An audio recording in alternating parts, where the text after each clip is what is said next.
Hello student, YouTube के हमारे इस चैनल में आप सभी लोगों का स्वागत है। और आज के इस वीडियो लेक्चर में एक इम्पॉर्टेंट टॉपिक पढ़ने वाले हैं। ह्यूमन आई चैप्टर का नाम है। हालांकि एनसीईआरटी बुक में चैप्टर जो है ग्रामर चैप्टर है 11th, और जिसका नाम है human I and colourful world. Human I and colourful world. तो हमारी आँख ही तो कलरफुल वर्ल्ड को देखती है, ठीक है ना। एक सेंसिटिव आर्गन है, मोस्ट वैल्यूएबल आर्गन्स है, सेंसिटिव आर्गन्स है, और जिससे हम ये खूबसूरत दुनिया देख पाते हैं, ठीक है ना। तो आज हम उसी के स्ट्रक्चर के फंक्शन के बारे में पढ़ेंगे कि आँख में कौन कौन से आई, जो नेत्र है, आई ह्यूमन आई है, उसमें कौन कौन से पार्ट होते हैं, उनका क्या क्या काम होता है और ये वर्क कैसे करते हैं, कैसे ये प्रतिबिंब को बनाती है जिसको हम देख पाते हैं, ठीक है ना। तो चलिए एक एक पार्ट के बारे में हम लोग पढ़ेंगे, ठीक है। जैसा कि फिगर मैंने आपके इस बोर्ड पे सामने बनाया हुआ है, ठीक है ना। एक एक फिगर है, जो ह्यूमन आई का एक आउटलाइन है, एक तरह से ओवरव्यू कह सकते हैं, ठीक है ना। कि इस तरह से कुछ है आई, जो हमारी आंख है कुछ इस तरह से दिखती है, ठीक है ना। अंदर का स्ट्रक्चर कुछ अलग टाइप का होगा, लेकिन इस तरह का हम लोग उसको अनुभव करते हैं कि इस तरह का स्ट्रक्चर अंदर है, ठीक है ना। और हर पार्ट के बारे में एक एक करके हम लोग पढ़ेंगे और लिखेंगे, ठीक है ना।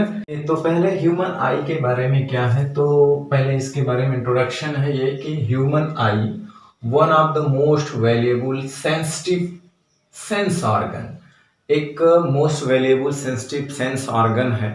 ये बहुत ही मूल्यवान है हमारे लिए, जिससे हम एक कलरफुल वर्ल्ड को देख पाते हैं, ठीक है ना। नहीं, अगर ये आँख ना होती तो हमारे लिए सारी दुनिया नहीं देख पाते। हमारे लिए सारा चीज जो है एक अंधकारमय होता है, ठीक है ना। तो ये आँख ही है जिससे हम वर्ल्ड को देख पाते हैं, ठीक है ना। तो human eye one of the most valuable sensitive sense organs, it uses light and enable us to see the colorful world around us, ठीक है ना।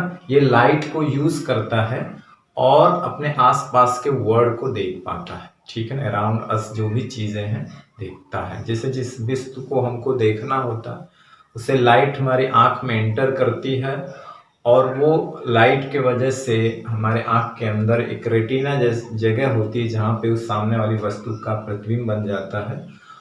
और हालांकि प्रतिबिंब उल्टा बनता है, लेकिन हमारा जो ब्रेन है उसको सीधा अनुभव करता है, ठीक है ना। तो हर एक पार्ट के बारे में हम लोग यहाँ पे पढ़ेंगे। तो ये ह्यूमन आई के बारे में एक थोड़ा सा आइडिया था, मतलब इंट्रोडक्शन था उसका। अब इसके एसेंशियल पार्ट के बारे में हम लोग पढ़ते हैं। The essential part of human I R sound in figure. Figure में सारे एसेंशियल पार्ट हैं, जिसमें पहले बात अगर हम करते हैं वो आई बॉल होता है। आई बॉल नेत्र गोलक जिसको कहते हैं, एक गोलक की तरह होता है, मतलब दिस इज ऑलमोस्ट स्फेरिकल, ठीक है ना।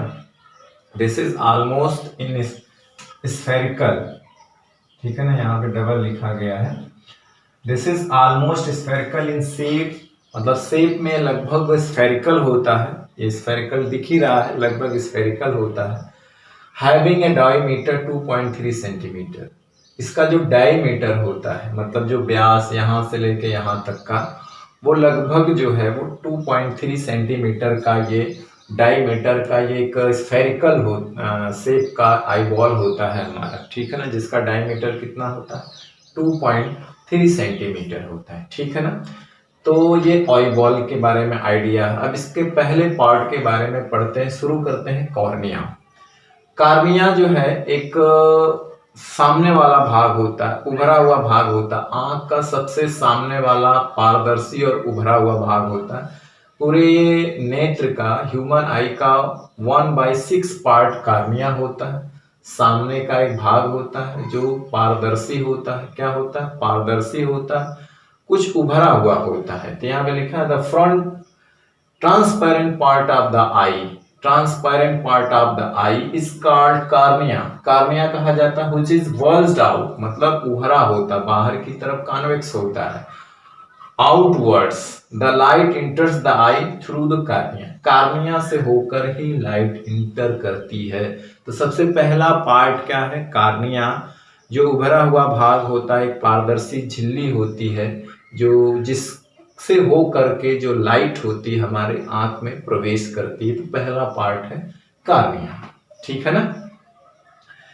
कार्निया के पीछे का एक भाग है जिसको हम लोग कहते हैं आइरिस। अब हम लोग आइरिस के बारे में पढ़ेंगे। किसके बारे में पढ़ेंगे? आइरिस के बारे में, ठीक है ना। तो अब हमने बात किया था कॉर्निया के बारे में, अब हम बात कर लेते हैं आइरिस के बारे में। तो देखिए आइरिस ये वाला पार्ट जो होता है, ये हम फिगर में बनाए हैं जो आइरिस है, और इसके सेंटर में एक होल होता है जिसको हम लोग पुपिल कहते हैं, ठीक है ना। तो आइरिस क्या है, इसको हम डिफाइन करेंगे तो behind the cornea, behind the cornea, देखिए कॉर्निया के पीछे, behind the cornea is a circular diaphragm called iris. एक सर्कुलर डायफ्राम होता है, यहाँ देखने से नहीं लग रहा है लेकिन सर्कुलर होता है, ठीक है ना। और diaphragm called iris with hole in its centre, इसके सेंटर में एक होल होता है। कार्निया के सेंटर में क्या होता है? होल होता है, ठीक है ना। The hole is called pupil of the eye. इस होल को हम लोग क्या कहते हैं? पुपिल। इस होल को हम लोग क्या कहते हैं? पुपिल ऑफ द आई। अब देखिए आइरिस का फंक्शन क्या होता है। तो आइरिस का फंक्शन मेन ये होता है कि ये जो है कंट्रोल करता है और रेगुलेट करता है कि कितनी लाइट हमें आंख के अंदर ले जानी है, कितनी लाइट नहीं ले जानी, ठीक है ना। तो ये लाइट को कंट्रोल करता है कि कितनी मात्रा में लाइट आंख के अंदर प्रवेश करनी चाहिए, कितनी नहीं। तो function of the iris is to control and regulate the amount of light, ठीक है ना। रेगुलेट करता है, कंट्रोल करता है कि कितनी मात्रा में लाइट को एंटर करना है आंख के अंदर, entering the eye by adjusting the size of the pupil. तो आइरिस का काम होता है, जो ये पुपिल है इसी के अंदर से, पुपिल एक होल होता है जिससे लाइट अंदर लेंस पे आके गिरती है। जो डबल कॉन्वेक्स लेंस होता है इस पे, इसी होल से आकर के लाइट गिरती है। तो आइरिस का काम होता है कि इस पुपिल के साइज को कंट्रोल करना कि कितनी लाइट अंदर जाए, कितनी नहीं जाए। तो ये आइरिस का काम होता है पुपिल के साइज को एडजस्ट करना, ठीक है ना। इस तरह से एडजस्ट करता है, कभी बड़ा कर देता है, कभी छोटा कर देता है। सपोज करिए कि जैसे हम एक बंद कमरे में जाते हैं जहां पे लाइट नहीं होती है, तो अचानक जब हम जाते हैं तो हमें कोई चीज दिखता नहीं है, फिर थोड़ी समय के बाद हमें सारी चीजें दिखने लगती। तो उस वक्त क्या होता है कि आइरिस क्या करता है कि जो पुपिल है उसकी साइज को बढ़ा देता है। तो ज्यादा मात्रा में वहां पे प्रकाश की जरूरत होती है ताकि हमें चीजें दिखें। तो उस वक्त पुपिल की साइज बढ़ जाती है। और अचानक दूसरे केस में कि जब अचानक कोई लाइट, फ्लैश लाइट जो हमारे आंख पे पड़ती है, चकाचौंध लाइट, तो वहां पे हमें क्या होता है कि आइरिस क्या करता है, पुपिल की साइज को घटा देता है और उतनी ही लाइट प्रवेश करने देता है जितनी हमको आवश्यकता होती है। तो आइरिस के माध्यम से पुपिल का जो साइज होता है वो कम और ज्यादा होता है, और ये कंट्रोल करता है कि हमें कितनी मात्रा में लाइट को अंदर प्रवेश करना है, ठीक है ना। तो वही लिखा है, the function of the iris is to control and regulate the amount of light entering the eye by adjusting the size of the pupil. Pupil एक होल होता है जिसके लाइट अंदर प्रवेश करती है और जो हमारा आई लेंस होता है डबल कॉन्वेक्स उस पे गिरती है, ठीक है ना। अब हम लोग आई लेंस के बात करते हैं। और एक चीज और है, बाद में धीरे धीरे बात करेंगे, एक्वेसस ह्यूमर होता है, विट्रस ह्यूमर, आई लेंस, ये सारे yellow spot, blind spot, optic nerve, choroid, ciliary muscle, फेलरेटिक, सारी चीजों के बारे में एक एक करके हम लोग अध्ययन करते हैं। अब इसके जस्ट पीछे क्या आता है? आई लेंस आता है। आई लेंस ये जली द्रव होता है, इसके बारे में भी बात लास्ट में कर लेंगे। तो बिहाइंड द पुपिल, ठीक पुपिल के पीछे, पुपिल के पीछे is A double convex lens. Behind the pupil, ठीक है ना, is A double convex lens, इसके पीछे एक डबल कॉन्वेक्स लेंस होता है जिसको हम लोग आई लेंस कहते हैं, ठीक है ना। इसकी जो रेडियस ऑफ कर्वेचर या जो कर्वेचर होता है वो आगे पीछे थोड़ा सा डिफरेंट होता है। This lens is made up of a fibrous jelly-like materials is held in position by the ciliary muscles. ये ऊतकों से बना हुआ होता है। ये क्या है? टिश्यूज जो होते हैं ना, फाइबर टिश्यूज होते हैं, उससे हमारा आई लेंस बना होता है। और आई लेंस को एडजस्ट, एक पोजीशन में एडजस्ट कौन करता है? तो उसे हम लोग कहते हैं सिलरी मसल्स। ये हमारी सिलरी मसल्स हैं। ये क्या है? हमारी सिलरी मसल्स हैं ये सिलरी मसल्स जो होती हैं ये आई लेंस को कंट्रोल करती हैं, ठीक है ना। सिलरी मसल्स क्या करती हैं, आई लेंस को कंट्रोल करती हैं, सिलरी मसल्स का काम होता है। तो this lens is made up of a fibrous jelly like material is held in position by the ciliary muscles.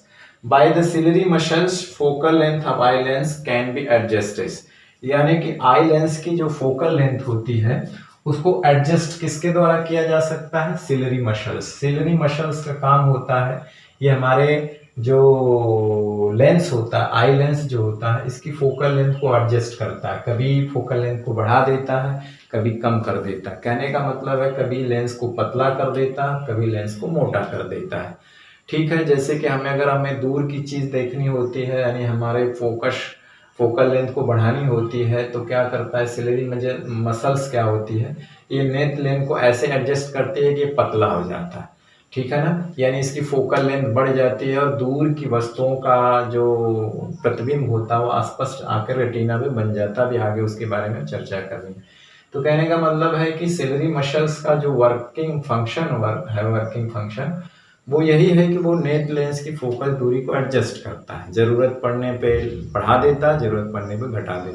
दूर की चीज को देखना होता है फोकल लेंथ बढ़ा देता है, यानी कि उसको पतला कर देता है, और नजदीक की चीज को हमको देखनी होती है तो इसको टेंस कर मतलब इसके वक्रता को बढ़ा देता है, यानी फोकल दूरी को घटा देता है, ठीक है ना। यानी कि ये दूर और नजदीक की वस्तु को देखने के लिए इसकी फोकल दूरी को एडजस्ट किया जाता है सिलरी मसल्स द्वारा, ठीक है ना। किसके द्वारा, सिलरी मसल्स द्वारा, ठीक है ना। अब हम लोग इसके बारे में बात करते हैं, वो है रेटिना, ठीक है ना। बारी बारी से सारी चीजों के बारे में बात करेंगे। पहले हमने आई बॉल के बारे में बात किया, फिर कॉर्निया के बारे में बात किया, आइरिस के बारे में बात किया, पुपिल्स के बारे में बात किया, पुपिल्स के बाद आई लेंस के बारे में बात किया। अब हम लोग बात करते हैं रेटिना के बारे में, ठीक है। रेटिना के बारे में और जितने भी पार्ट हैं सबके बारे में हम बात करेंगे, ठीक है ना। फिर इसके बाद लास्ट में एक बार सबको रिपीट कर देंगे, ठीक है।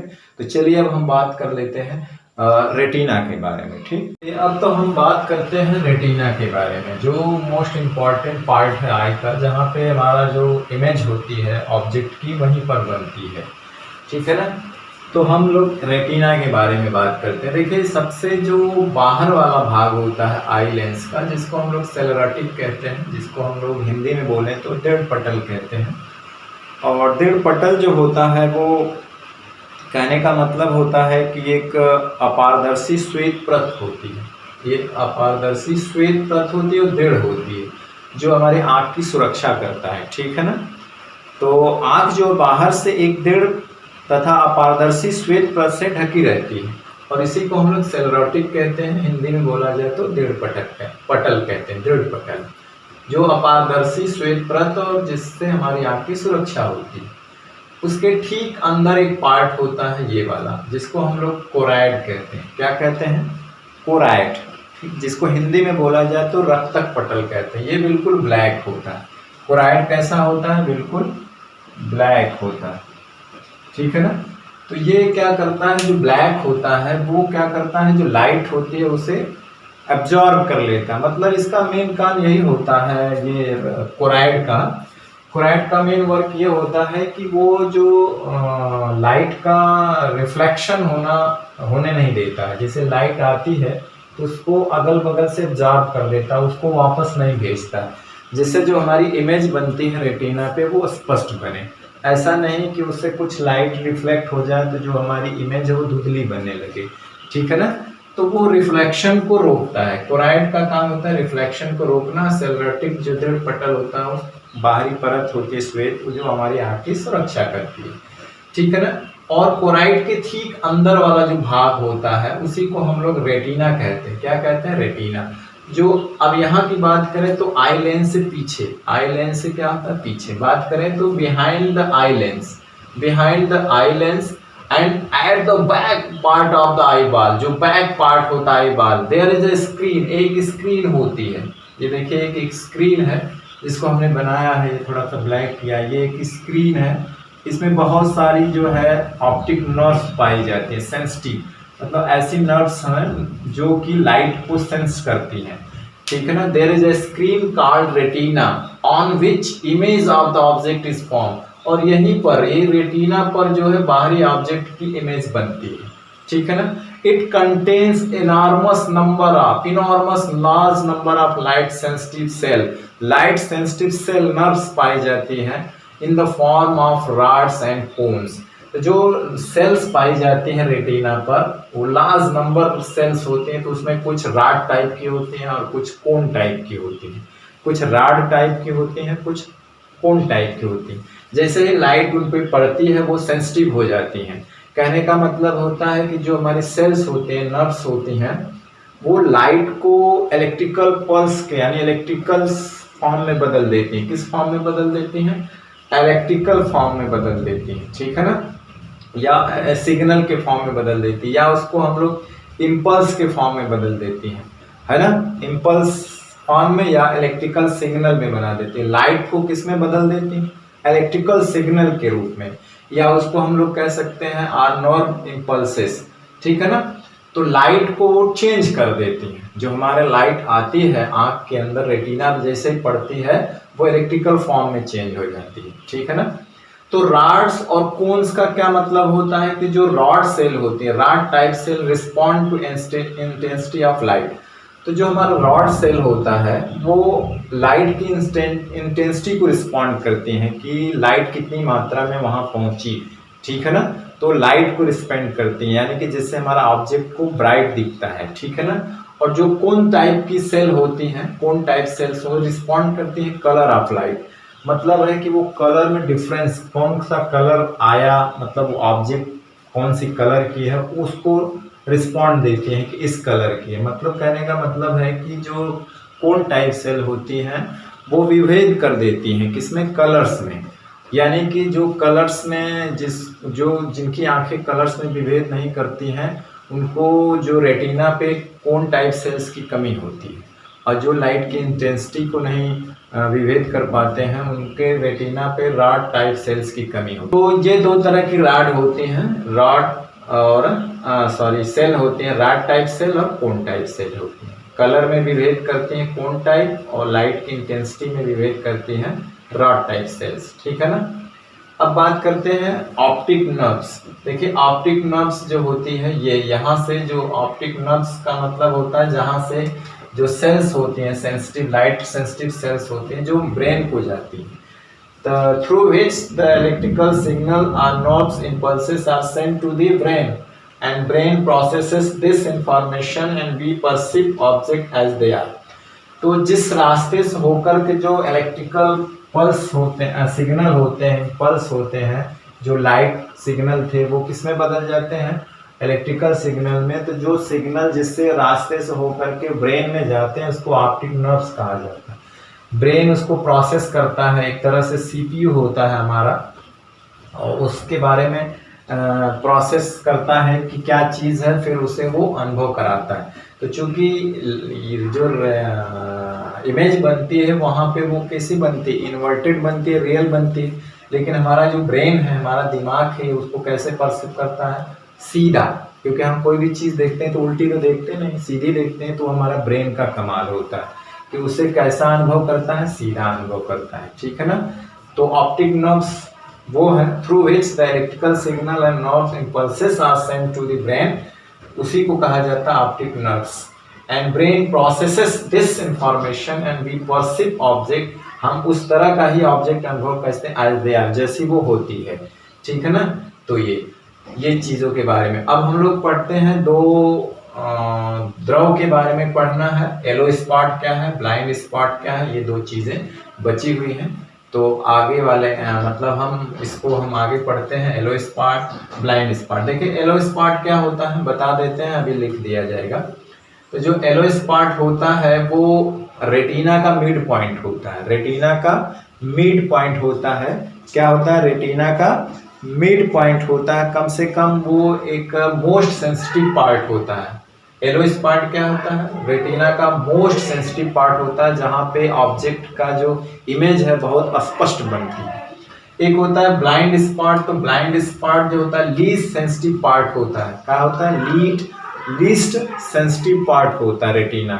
जहाँ पे कोई इमेज नहीं बनती है, यानी कि ऑब्जेक्ट की इमेज यहाँ पे नहीं बनती है, इसीलिए उसको हम लोग ब्लाइंड स्पॉट कहते हैं। और इसी से जो ऑप्टिकल इलेक्ट्रिकल सिग्नल होते हैं, जो लाइट सिग्नल इलेक्ट्रिकल में चेंज होते हैं, इसी रास्ते से होके जाते हैं।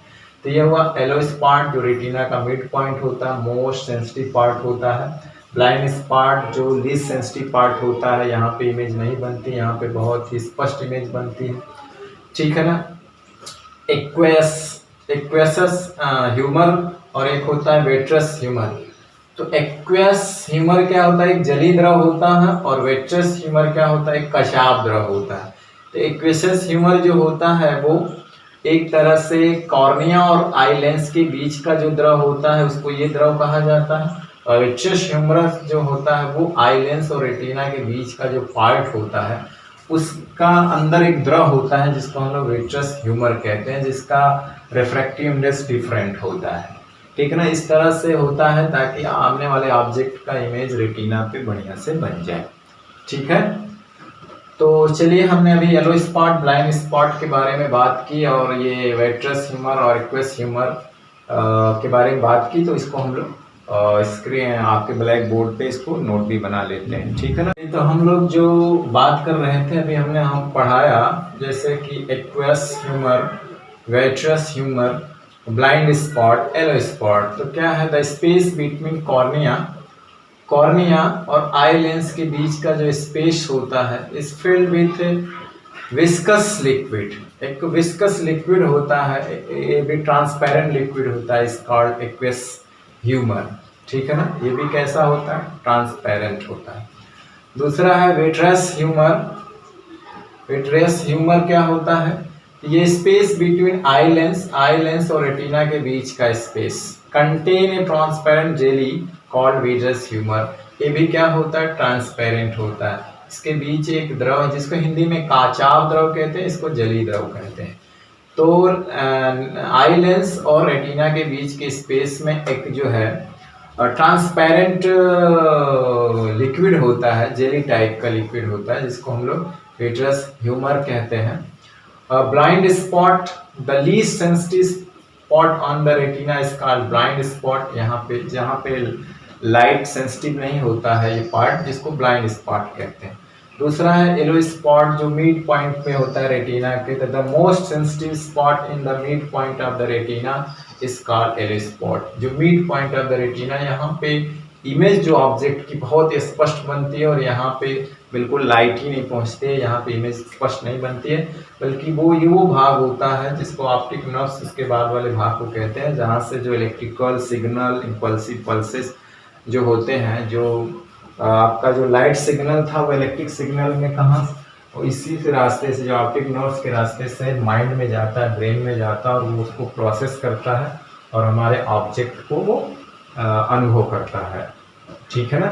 और ऑब्जेक्ट यहाँ पे कैसा बनता है, इमेज ऑब्जेक्ट की उल्टी बनती है, लेकिन हमारा जो ब्रेन है उसको सीधा अनुभव करता है, ठीक है। ये तो हम लोग पढ़ते हैं working of the human eye. अब working of the human eye में क्या होता है कि एक आँख के सामने एक ऑब्जेक्ट होता है, और उस ऑब्जेक्ट से जो लाइट रेज है चलती हैं, और पहले आती है कॉर्निया एक पारदर्शी झिल्ली होती है जिससे वो इंटर करती हैं, और इंटर करने के बाद फिर आती हैं लेंस पे गिरती हैं, किसके थ्रू होकर के, पुपिल जो है वो आइरिस का सेंटर होता है। आइरिस के सेंटर में एक होल होता है जिसको पुपिल कहते हैं, और उसके होल को आइरिस के द्वारा कंट्रोल किया जाता है, कितनी लाइट जाए कितनी नहीं जाएगी। तो उस होल के थ्रू, यानी पुपिल के थ्रू लाइट जो है आती है कहाँ पे, डबल कॉन्वेक्स लेंस पे। तो कॉन्वेक्स लेंस का काम ही होता है कि वो रियल और इन्वर्टेड इमेज बनाता है। तो ये क्या करता है कि अपनी इमेज को कहाँ पे बनाता है, रेटिना पर। ये लाइट कहाँ पे आकर के इमेज बनाती है, रेटिना पे लार्ज नंबर ऑफ जो है लाइट सेंसिटिव सेल होती हैं, लार्ज नंबर में लाइट सेंसिटिव सेल होती है, रॉड और कोन के फॉर्म में होती है। रॉड जो होता है सेल, वो लाइट की इंटेंसिटी को रिस्पॉन्ड करता है कि लाइट की इंटेंसिटी कैसी है, धुंधली है या तेज है।